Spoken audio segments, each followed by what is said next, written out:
함께 예수님의 말씀에 순종하여서 성령이 오심을 기다리고 있는 것을 볼 수가 있습니다. 우리도 주님을 만나게 될 때 온전하신 주님 우리가 온전하신 주님을 만나게 될 때 우리의 예전 삶이 변화되어서 믿음의 삶으로 나아가게 되는 줄로 믿습니다. 우리가 언제나 주님만을 바라보고 나아갈 수 있기를 간절히 소원하고 축복합니다. 제자들이 기도했다는 것은 그들이 기도의 중요성을 아주 강력하게 인식하고 있었다는 것을 보여주고 있습니다. 예수님이 부활하신 후에 제자들에게 복음 전파의 사명을 위임하셨는데요. 마가복음 16장에서 예수님은 온 천하에 다니면서 복음을 전파하라 하셨고, 또 믿는 자들에게는 예수님의 이름으로 귀신을 쫓아내고 새 방언을 말하고 뱀을 집어올리고 독을 마셔도 해를 받지 않는다. 그리고 병든 사람에게 손을 얹은 즉 나을 것이다 라고 말씀을 하셨습니다. 공생의 기간에 제자들은 이미 예수님께 보냄을 받아서 이런 이적들을 행하였습니다. 귀신을 쫓아냈었고 병든 자들을 고쳤었습니다. 그런데 예수님께서 베드로와 야고보와 요한과 함께 변화산에 올라가셔서 영광스러운 모습으로 변형되셨을 때, 그때 산 밑에 남아있던 제자들은 한 아버지가 데리고 온 귀신 들린 아이에 그 귀신을 쫓아내지 못하고 그 아이를 고치지 못하고 있었습니다.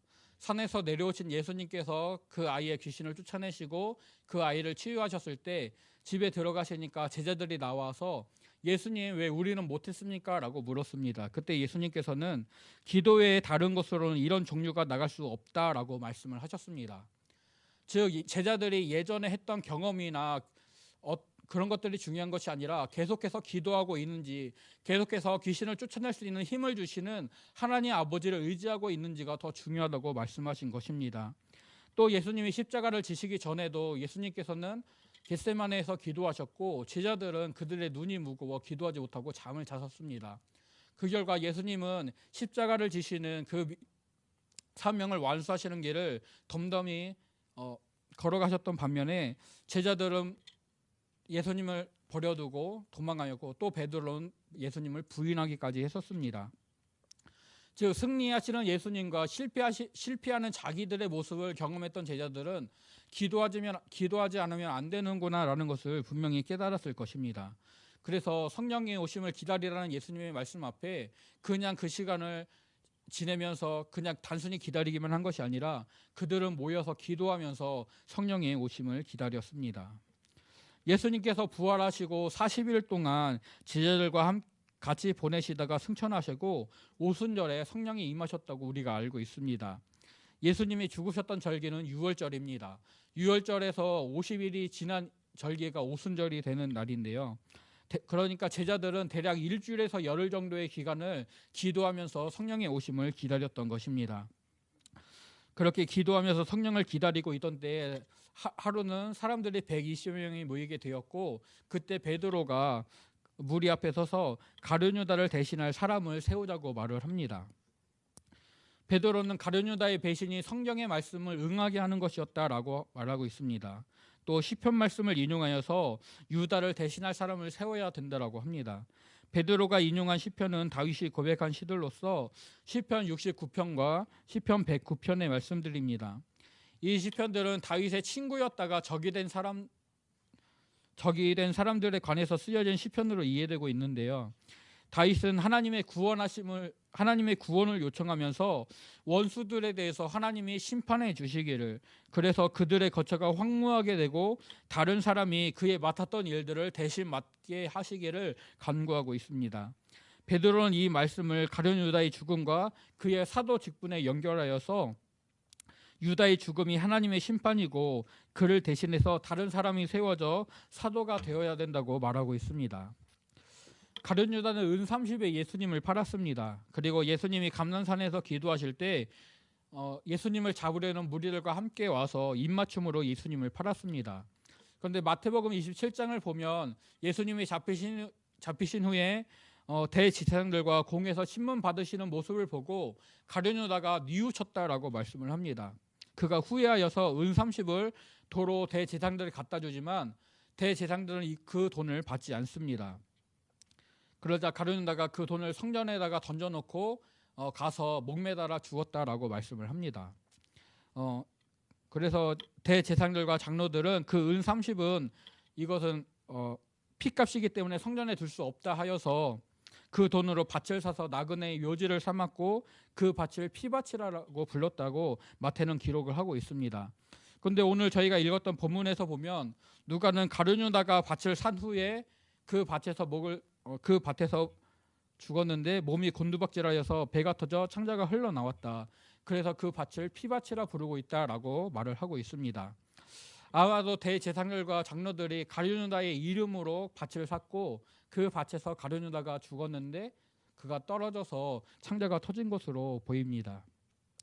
그런데 베드로는 이런 유다의 죽음 그리고 이런 예수님을 판돈으로 샀던 밭이 피밭이라 불리면서 나그네의 묘지가 되고 거주하는 사람이 없게 되는 이런 것들을 원수의 거처가 황폐하기를 구하였던 다윗의 시편과 연결하고 있습니다. 또 가룟유다의 사도 자리에 다른 사람을 세우는 것도 다윗이 원수의 직임을 다른 사람이 맡게 하시옵소서라고 간구한 것에 연결을 하고 있습니다. 유대인들은 다윗을 이상적인 왕, 즉 메시아의 모형으로 보았습니다. 따라서 다윗의 적들은 메시아의 적인 것이고 다윗의 대적과 예수님을 대적한 가룟유다를 베드로가 연결하고 있는 것입니다. 그래서 베드로는 가룟유다를 대신해서 새로운 사람을 세워야 된다라고 말을 합니다. 그리고 그 자격으로 요한의 세례로부터 예수님이 승천하실 때까지 사람들과 함께 하실 때 항상 같이 다니던 사람 중에서 하나를 세워서 예수님의 부활하심을 증언하게 해야 된다라고 말을 하고 있습니다. 그래서 그 모였던 120명의 무리는 두 사람, 유스도라고 하는 요셉과 마띠아 두 사람을 추천하였고 그들은 하나님께 이 두 사람 마음을 살피시는 주여 이 두 사람이 누가 합당한지 우리에게 보여주시옵소서라고 기도한 후에 제비를 뽑아서 마띠아를 뽑게 되었습니다. 베드로는 단순히 12이라는 숫자를 채우려고 사람을 뽑지 않습니다. 후에 헤롯 왕에 의해서 야고보 사도가 죽임을 당하게 됐을 때 그때는 새로운 사도를 뽑지 않았습니다. 그런데 교회를 시작하려는 성령이 오시기 전에 교회가 시작되려는 이 시기에 12이라는 숫자를 맞추면서 새로운 사도를 뽑는 것은 예수님의 부활을 증언하는 증인의 사명을 위해서 사람을 뽑아야 된다고 베드로가 말하고 있습니다. 마태복음 19장과 누가복음 22장을 보게 되면 예수님은 제자들에게 하나님께서 나에게 나라를 맡기셨다. 그리고 나도 너희에게 나라를 맡길 것이다 라고 말씀을 하십니다. 그리고 제자들이 보좌에 앉아서 이스라엘 12지파를 심판하게 될 것이다 라고 말씀을 하시는데요. 이 말씀은 제자들이 하나님의 계획 속에 세워지는 교회를 감독하고 치리하는 역할을 맡게 되는 것이다 라고 이해를 하고 있습니다. 즉 베드로와 제자들은 성령이 임하시고 하나님의 나라가 이루어지도록 예수님을 증언하는 증인이 되어야 되는데 이를 위해서 예수님을 배신했던 가룟유다 대신에 온전히 예수님을 따라서 예수님의 사명을 완수할 새로운 사람을 뽑아야 된다는 것입니다. 헤롯 왕에게 죽임을 당한 야고보 사도를 대신해 다른 사람을 뽑지 않은 것은 야고보 사도는 믿음을 지키다가 순교를 하였기 때문에 그 자리가 빈 것이 아니라 그가 천국에서 하나님과 함께 거하기 때문에 그 자리가 빈 것이 아니다라는 그런 전제를 가지고 있습니다. 그래서 베드로와 모인 무리들은 온전히 하나님의 뜻을 이루기 위하여서 온전한 하나님의 나라를 위하여서 또 온전한 교회와 온전한 사명을 감당하기 위하여서 새로운 사도를 세우고 그를 통해서 온전한 교회가 이루어야 됨을 베드로는 말하고 있습니다. 제자들은 가룟유다의 사도 자리를 채울 때도 제비를 뽑기 전에 기도하였습니다. 성령이 오심을 기다리면서 기도를 하였습니다. 3장에서 보게 되면 베드로와 요한이 성전 미문에 나면서부터 못 걷게 된 일을 고친 후에 공에 잡혀갑니다. 그리고 너희들이 예수의 이름으로 증거하는 것을 멈춰라 협박을 받고 풀려났을 때 그들은 하나님께 기도한 이후에 오히려 담대함을 얻고 더 나아가 더 열심히 복음을 증거했다고 말씀을 합니다. 또 교회 안에 구제 때문에 문제가 발생했을 때도 사도들은 기도하는 일과 말씀 사역에 우리가 힘쓰겠다라면서 새로운 지도자를 세우는 것들을 볼 수가 있습니다. 헤롯 왕이 야고보 사도를 죽이고 베드로를 옥에 가두었을 때 교회는 베드로를 위하여서 밤이 새도록 기도를 하였습니다. 제자들 그리고 전도를 통해서 세워진 교회는 사람을 세울 때 또 외부의 위협에 두려움을 느끼게 될 때 또 증인으로서의 사명을 감당해야 될 때 큰 일이 있을 때 그들은 열심히 기도를 하였습니다. 하나님은 그들의 기도에 응답을 하셔서 두려움을 이기게 하셨고 교회를 든든히 세워가셨고 또 제사함을 얻어 구원에 이르게 하는 복음이 온전히 선포되며 증거되게 하셨습니다. 제자들은 기도를 통해서 하나님의 능력을 힘입어 사명을 감당하는 것들을 우리가 말씀을 통해 확인할 수가 있습니다. 기도를 통해 제자들이 하나님의 인도하심을 받았고 하나님의 뜻에 온전히 순종할 수가 있었던 것입니다. 큰 일들을 앞두고 사명을 위해서 세워진 교회는 열심히 기도를 하였습니다. 기도를 통해 우리 또한 우리의 마음을 그리고 우리의 생각을 하나님께 맞추게 됩니다. 나의 경험과 한계를 벗어나서 하나님을 힘입어서 믿음으로 나아가게 됩니다. 저와 여러분이 오직 주님만 의지하여서 기도함으로 나아가는 귀한 믿음의 사람이 되기를 간절히 소원하고 축복합니다. 예수님께서는 자신이 제자들을 떠나고 성령이 오시는 것이 성령이 오셔서 제자들과 함께하는 것이 그들에게 더 유익하다라고 말씀을 하셨습니다. 그리고 승천하시면서 성령의 임재를 기다리라고 하셨습니다. 예수님께서 제자들에게 맡기신 사명, 하나님 나라의 일을 감당하는데 성령의 인도하심이 절대적이었기 때문입니다. 그리고 제자들은 성령의 임재를 기다리면서 하나님 나라의 일을 위해서 기도하는 것들을 볼 수가 있습니다. 에스겔 36장을 보게 되면 하나님께서 포로로 잡혀갔던 이스라엘 민족들을 돌아오게 하실 것이다. 그리고 약속으로 주어졌던 백성들이 죄를 지음으로 황폐하게 됐던 그 땅을 회복시킬 것이다 라고 말씀을 하십니다. 그리고 백성들에게는 하나님께서 새 영을 부어주실 것이라고 약속을 하시는데요. 하나님께서는 자기 이름을 위하여서 내가 이런 은혜를 베풀 것이고 또 나 여호와가 말하였기 때문에 이것들이 이루어질 것이다라고 선언을 하십니다. 그런데 그러면서도 하나님은 그래도 이스라엘 백성이 이같이 자기들에게 이루어 주기를 내게 구하여야 할지라라고 말씀을 합니다.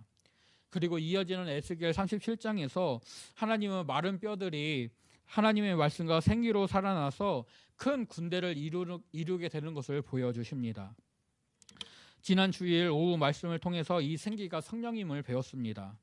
즉 하나님의 말씀과 성령을 통해 이스라엘 백성들이 회복되고 온전해졌다는 것을 우리가 확인할 수 있는 것입니다.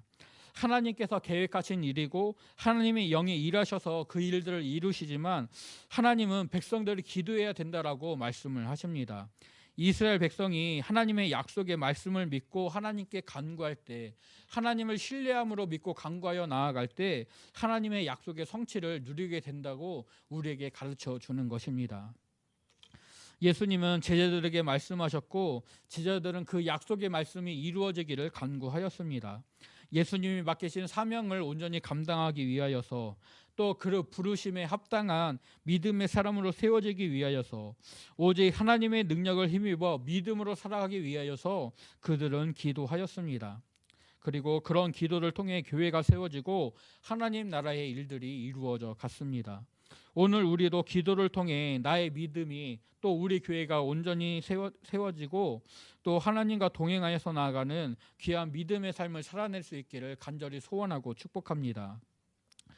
또 성경은 우리가 마땅히 기도할 바를 알지 못할 때 성령이 말할 수 없는 탄식으로 우리를 위해 친히 간구하신다고 로마서 8장 26절에서 우리에게 증거하고 있습니다. 이를 통해서 하나님은 하나님이 사랑하시는 자들의 삶에서 모든 것이 합력하여 선을 이루게 하신다라고 선언을 하십니다. 우리가 믿음으로 간구하지 못하고 나의 정욕이나 그런 것 잘못된 것들을 위해서 간구한다 할지라도 하나님께서는 결국에는 우리의 생각을 우리의 말들을 바꾸셔서 하나님이 기뻐하시는 뜻을 위하여서 하나님의 나라와 의를 위하여서 우리의 기도를 그렇게 바꾸어 가실 줄로 믿습니다. 그래서 나의 삶이 하나님의 사랑과 은혜를 통해 하나님이 이루어 가시는 선함으로 충만하게 하실 것입니다. 우리가 그렇게 선하게 역사하시는 주님을 바라보고 의지하여 믿음으로 간구하는 저와 성도님들이 되시기를 간절히 소원합니다. 교회가 시작되는 그 시기에 제자들은 그리고 교회를 이루는 구성원들은 모여서 기도를 하였습니다. 하나님께서 맡기신 사명을 감당하기 위해 자기의 힘이나 능력이 아니라 오직 도우시는 하나님의 능력을 힘입기 위하여서 그 성령의 임재를 기다리면서 기도하였습니다. 오늘 우리가 하나님의 말씀이 주어질 때, 또 나의 삶을 살아가게 될 때에 우리가 나의 경험이나 나의 생각들이 나를 우선하게 되고 나의 경험들을 따라가게 할 때 우리가 수월하게 그 일들을 해낼 수 있겠지만, 그러나 그러하다 할지라도 우리가 그 전에 먼저 믿음으로 강구할 수 있기를 간절히 소원합니다. 유초등부 아이들과 예배하면서 자주 하는 말이 있습니다. 아프면 병원에 가세요. 의사의 말을 듣고 기도하세요. 그런데 병원 가기 전에, 약을 먹기 전에 하나님께 기도하세요. 하나님, 병원 가는데 의사가 저를 잘 치료하게 해주세요. 하나님, 약을 먹는데 이 약의 효과가 잘 듣게 해주세요. 우리가 그렇게 함으로써 나의 삶의 주인이 하나님이심을 인정하고 나의 모든 것을 하나님께 맡길 수 있는 줄로 믿습니다. 그런 작은 부분에서부터 하나님을 인정하고 우리가 나아갈 때 하나님이 우리 삶의 온전한 주인 되어 주셔서 나의 삶에서 그것이 인정되어지고 하나님과 동행하는 귀한 믿음의 삶이 될 줄로 믿습니다. 나의 작은 것에서부터 기도함으로 하나님께 나아가는 저와 성도님들이 되시기를 간절히 소원하고 축복합니다. 기도하겠습니다. 하나님, 감사합니다. 오늘 이 말씀으로 우리에게 주심을 감사합니다. 교회가 시작되어질 때 모인 무리들이 모여서 성령의 임재를 기다리며 기도하였습니다. 또 주님이 맡기신 사명을 온전히 감당하기 위하여서 사람을 세울 때 그들은 모여서 또 기도하였습니다. 교회에 핍박이 올 때 그들은 모여서 기도하였고 하나님이 주시는 담대함을 누려 복음을 더 열심히 증거하였습니다. 하나님, 그들이 성령의 충만을 받았기에, 성령님의 도우심을 얻었기에, 또 그들이 기도하며 간구하였고 하나님을 의지하였기에 그 귀한 믿음의 삶을 살아낼 수가 있었습니다. 주여, 그들의 삶을 우리가 배우게 하여 주시옵소서. 내 생각, 내 경험, 내가 해왔던 것, 나에게 익숙한 것, 주여, 그것들이 나를 주장하는 것이 아니라 오직 하나님의 말씀이, 성령님이 나의 삶을 주장하게 하여 주시옵소서. 내가 주를 의지하여 기도함으로 주님의 힘을 힘있게 하여 주시옵소서. 나에게 생명과 호흡과 만물을 주시는 그 주님을 인정하고 그 주님께 나의 모든 것을 맡기게 하여 주시옵소서. 그래서